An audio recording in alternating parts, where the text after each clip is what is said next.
ये दोनों जो है ना मतलब कि कॉमन है इनमें, तो अच्छी बातें दोनों तरफ है। और सिर्फ इस बुनियाद पर हमें दोज़ख में डाल दिया जाएगा कि हम सिर्फ कलमा नहीं पढ़ते, अदरवाइज़ हम लोगों में भी वही चीज़ें हैं, सिर्फ इबादत का तरीका और है।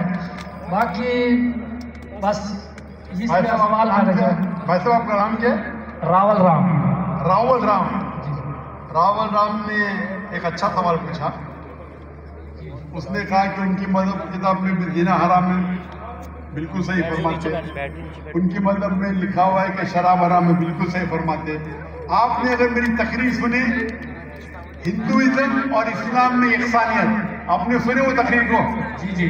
अच्छा, वो तकरीर में लिखा है हिंदू मज़हब में दो किस्म की किताबें हैं, एक श्रुति और एक स्मृति।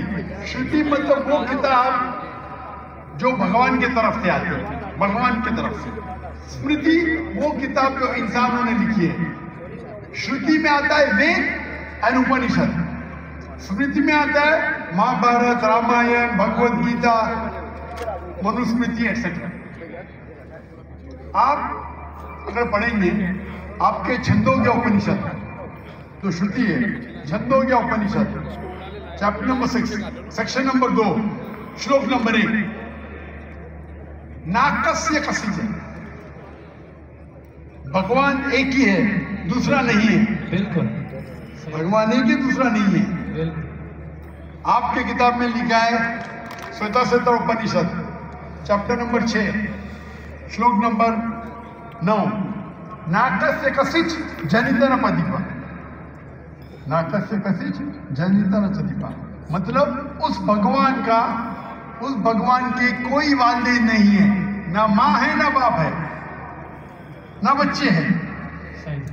लिखा है श्वेता उपनिषद में चैप्टर नंबर 4 श्लोक नंबर 19, न तस्य प्रतिमा अस्ति, प्रतिमा के मानी होती है संस्कृत में अक्स, picture, photo, statue, idol, painting. न तस्य प्रतिमा अस्ति, उस भगवान की कोई अक्स नहीं, कोई पेंटिंग नहीं, कोई पिक्चर नहीं, कोई फोटो नहीं, कोई स्टैच्यू नहीं, कोई स्कल्पचर नहीं।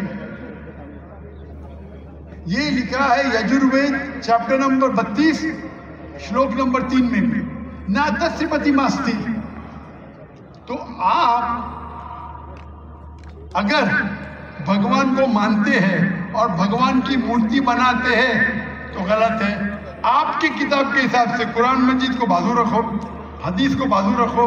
आप मूर्ति पूजा में मानते हैं भाई साहब? सर मैं सिर्फ कृष्ण भगवान की मूर्ति पे मानता हूँ, अदरवाइज देवता हैं वो मतलब उन पे सजदा नहीं कर सकते। सिर्फ कृष्ण भगवान को सजदा कर सकते, उसकी मूर्ति भी जायज है। ये कहाँ लिखा है कि कृष्ण भगवान की मूर्ति जायज है?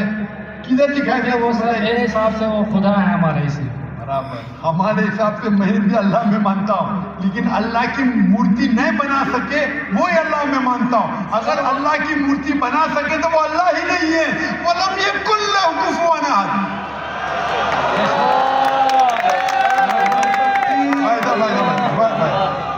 हमारे गैर मुसलमान भाई मुझसे सवाल पूछ रहे, तकबीर अच्छी बात है, लेकिन अभी सवाल जवाब हो रहा है। तो मेरी दरख्वास्त है कि जब गैर मुसलमान भाई पूछते हैं तो उन्हें डरने लगना चाहिए। उन्हें लगना चाहिए कि आपस में हम भाईचारा है, उनको डरने लगना जो डरते नहीं माशाल्लाह। लेकिन आप ऐसा मत करो कि वो डर जाए, बराबर ना? तो आप डरिए मत भाई साहब, खाली तकबीर कह रहे हैं। तो हमारे हिसाब से जिस की मूर्ति बना सके वो अल्लाह ही नहीं, और ये वेद में भी लिखे रहा है। आप इस्कॉन में मानते हैं? सर वो तस्वर है, वो हमें भी पता है कि उसमें खुदा नहीं है, वो एक तस्वर है। हमारे इसमें खुदा का तस्वुर करते मूर्ति बनाए तो गलत है। तो यही मैं कहता हूँ, आप अपनी किताब का अमल नहीं कर रहे। आप अपनी किताब का सही अमल करेंगे तो आप भी जन्नत में जाएंगे। सही बात है, बिल्कुल। तो कुरान में क्या कहते हैं ना, हम अपना मजहब में मतलब फॉलो नहीं करते सही तरीके से। मेरा फॉर्मूला बहुत इजी है। सही। कुरान मजीद में लिखा है सूरह इमरान में सूरह नंबर 3 आयत नंबर 64 में, ताअलू इला कलिमतिन सवाइन बैना बैनकुम, आओ हम उस बात की तरफ जो आप और हम में यकसा है। अपन आज माने जो आप और हम में यकसा है, कम से कम उस पर तो अमल करें। मेरा फॉर्मूला यूनिवर्सल है, पूरा भाईचारा है। मैं कहता हूं भाई बाइबल को लेके आओ, वेद को लेके आओ, कुरान को लेके आओ। वेद काफी बड़ी है, बाइबल कुरान से 3 गुना बड़ा है। हम आज वादा करें कि जो यकसा है कम से कम उस पर तो अमल करें। जो यकसा नहीं उसको साइड पे रखेंगे, कल बहस करेंगे। जो यकसा उस पर तो अमल करे। बाइबल में लिखा है, वेद में लिखा है खुदा है कि खुदा का अक्स नहीं। अगर आप खुदा का अक्स बनाते तो आप वेद के खिलाफ जाते। सिर्फ कृष्ण का बनाओ तो भी गलत है। सर वो भगवत गीता में लिखा है इसलिए। आप भगवत गीता स्मृति है, भगवत गीता महाभारत का हिस्सा है, सही क्या नहीं? सही। तो महाभारत एक स्मृति है, स्मृति श्रुति के खिलाफ नहीं जा सकती है। अगर स्मृति और श्रुति में टकराव है तो हम श्रुति को मानेंगे, स्मृति को नहीं। वेद और उपनिषद सबसे ऊपर है। तो आपका एक पीएचडी टीचर है, वो कुछ कहता है, और एक बैचलर है। आप पीएचडी वाले उस्ताद को मानेंगे या जो बैचलर की डिग्री वाले उस्ताद को मानेंगे? किसको मानेंगे? कौन से उस्ताद को मानेंगे? PhD sir. पीएचडी, तो आपका पीएचडी वेद है। सही।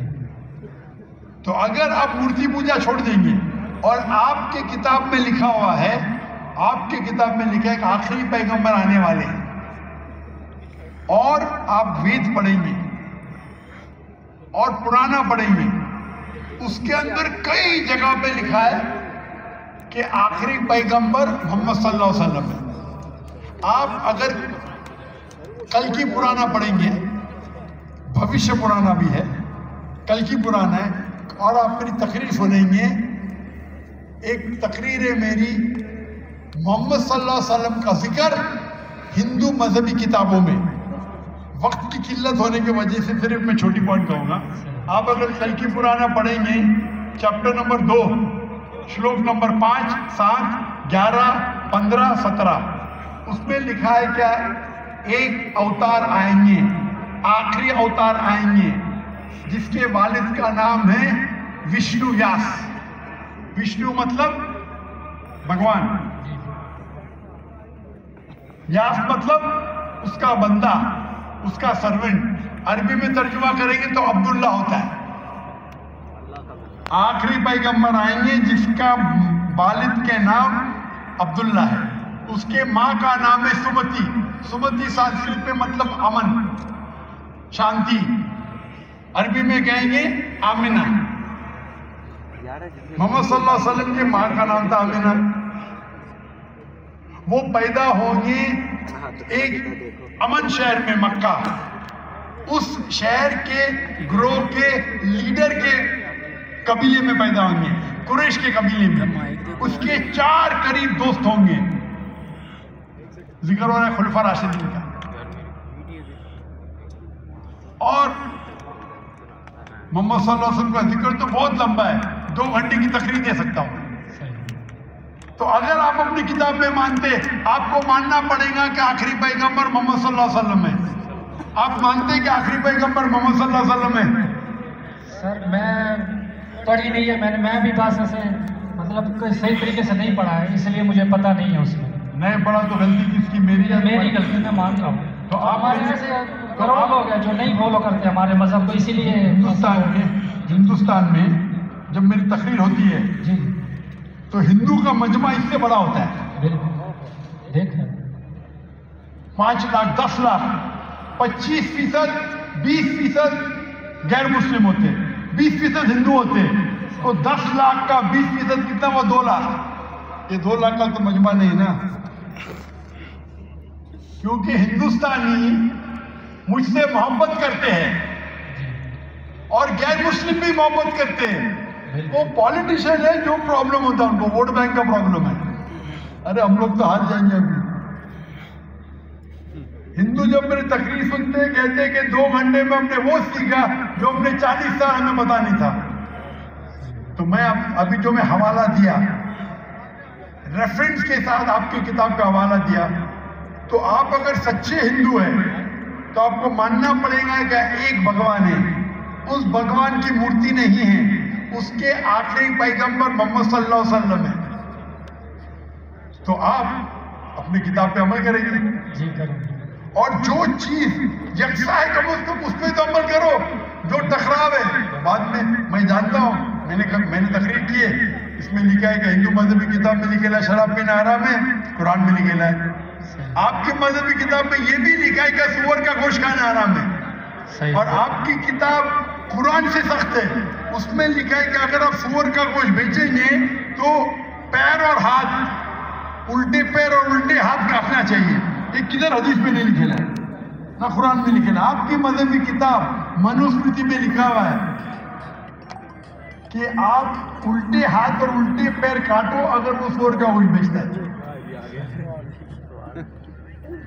तो अगर आप सही हिंदू हैं, आपकी मजहबी किताब पढ़ो। आपकी मजहबी किताब में लिखा हुआ है कि आखिरी पैगंबर आएंगे और आखिरी पैगाम देंगे। आखिरी पैगंबर मोहम्मद सल्लल्लाहु अलैहि वसल्लम है और आखिरी पैगाम है कुरान मजीद। तो अगर